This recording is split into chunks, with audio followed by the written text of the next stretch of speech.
او هر وخت د الله شکر ادا کوئ.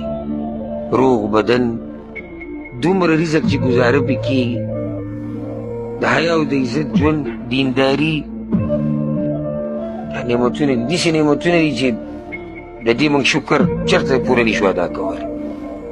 او نور دا پیسې کمېده ډېرېده، دا ما ته پته ده، زه دا محسوسوم.